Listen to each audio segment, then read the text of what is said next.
She really wanted to stand up and slap Bradley on the cheek, but she was still tied up. So Lily spat at him. Bradley's face turned bright red and his mouth twisted. I had adored you for so long. Today I can finally get what I wanted. Suddenly, the door burst open with a violent kick. Bradley, you'll never get away with this. What can a useless piece of crap like you do to someone like me? Do you really think I came alone? Kevin asked. Right then, they heard sirens out in the street. Kevin, you actually called the freaking police? You're damn right. If you release Lily now, you might get a lighter sentence. No way, you're lying. As long as I have hostages, the police can't do a thing. Bradley, if you want a hostage, let them go and take me. Lily was floored when she heard Kevin say that. Her eyes filled with tears. Kevin, no. Get out of here while you can. Lily, what are you saying? If he wants to be Bradley's hostage, let him. Meanwhile, the police outside had already told the Jones family what was happening. Grandma Jones showed up with the older members of the family. Officer Emmett, how is the situation now? There is a man named Kevin Williams currently speaking with the kidnapper, identified as one Bradley Smith. Officer Emmett, are you sure you didn't make a mistake? Bradley is a fine young man. I can't believe he would do such a thing. Suddenly, another officer ran up to Officer Emmett. Ma'am, the sniper in position on the roof across the street radioed in that Mr. Williams seems to be discussing something with the kidnapper. It appears that they are discussing a hostage exchange. Dorothy and Lily are very important to us, but Mr. Williams is different. He has been pretty useless to us for the past few years. If he can get Lily and Dorothy back, then let him do it.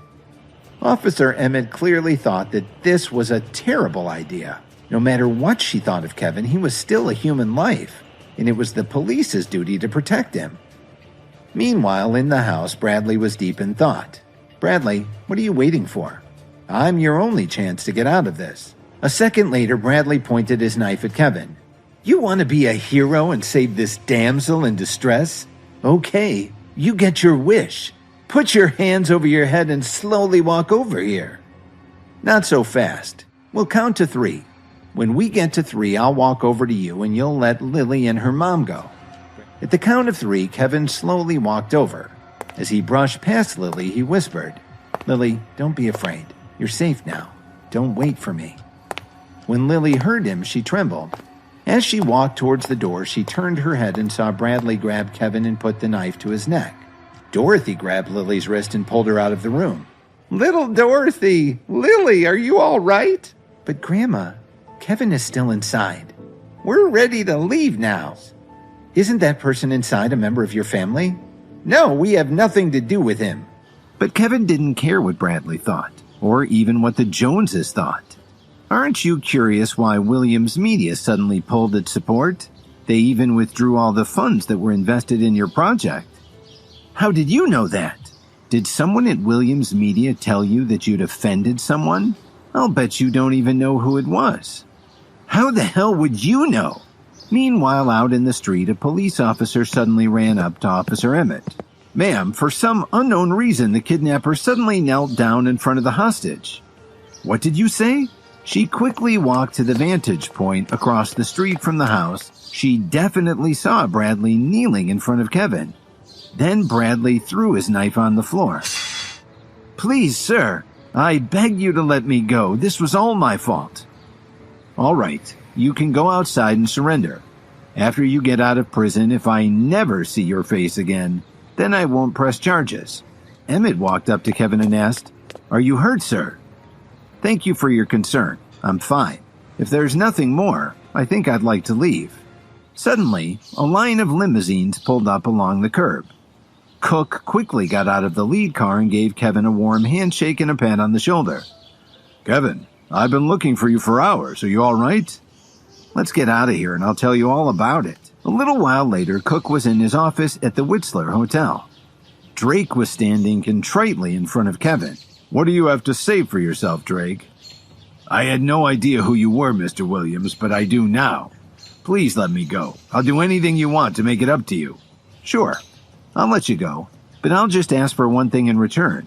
You are going to keep an eye on Jason Jones for me from now on. Drake was grateful, but Kevin didn't say anything more to him. He didn't even bother to look at him.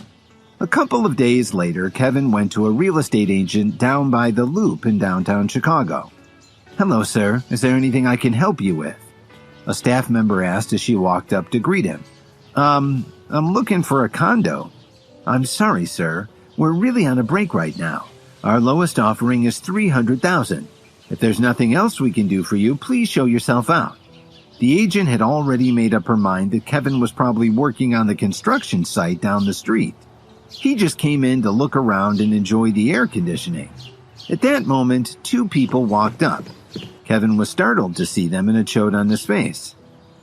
"Kevin, what are you doing here?" The man with Lily suddenly blurted out. "Lily, what did you just say? This is Kevin? That useless ex-husband of yours?"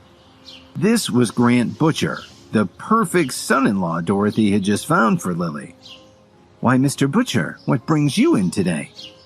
"How can you let someone like this in here? He's smelling up the place. Aunt Dorothy told me that she would let Lily divorce you as soon as possible. So from now on, please don't interfere in her life. I'll take good care of her." Garrett turned around and asked the agent, "What did he say to you?" "He said he wanted to buy a condo," she answered. "Buy a condo?" Garrett laughed. "I hate to tell you this, but we sell high-end real estate here. Do you think you'd even qualify for a mortgage?" "Well, I don't think that's really up to you. Are you in charge here?" "I'm the manager." "Why, Lily, what are you doing here?" "Lily, who's this?" Garrett asked. "This is my best friend, Rachel." "I'm Lily's boyfriend. Aunt Dorothy introduced us to each other. Since we'll be married soon, I guess I'll be your brother-in-law from now on." "Who do you think you are? You don't deserve someone as nice as Lily. And my only brother-in-law is Kevin. Who the hell are you? Lily, how can you even be with a schmuck like this?" "Lily, your friend seems to have already made up her mind about me. What have I done wrong?" By then, Kevin had finished his call and walked back over to them. He stared intently at Garrett. "What are you still standing here for? This isn't a grocery store. Not everyone can just walk in here off the street." "Well, what if I want to buy one of your properties?" "Wow. Aunt Dorothy said you're worthless, but you sure are good at bragging. This is the Corwin Tower. The penthouse is available for anyone who can afford the price tag. $8 million. Can you afford it?" "Who said I can't afford it?" He just took out a black card from his wallet and looked at the rude agent who had greeted him when he walked in. Then he walked over and handed it to a different agent. Just then, Garrett's phone rang. When he saw the caller ID, he quickly stepped away and answered the call.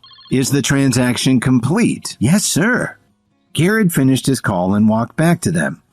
"You still haven't left? If you can buy the Corwin Tower penthouse, I will personally kiss your..." "But Mr. Butcher, this gentleman has already bought the Corwin Tower penthouse," Lisa told him. "What did you say?" "Will that be the left cheek or the right?" "How dare you talk to me like this? I'm not afraid of you. I work for the Williams Corporation." Just then, everyone turned to see a distinguished-looking middle-aged man rush through the front door and race up to Garrett saying, "You are no longer an employee of the Williams Corporation. Please turn in your access badge."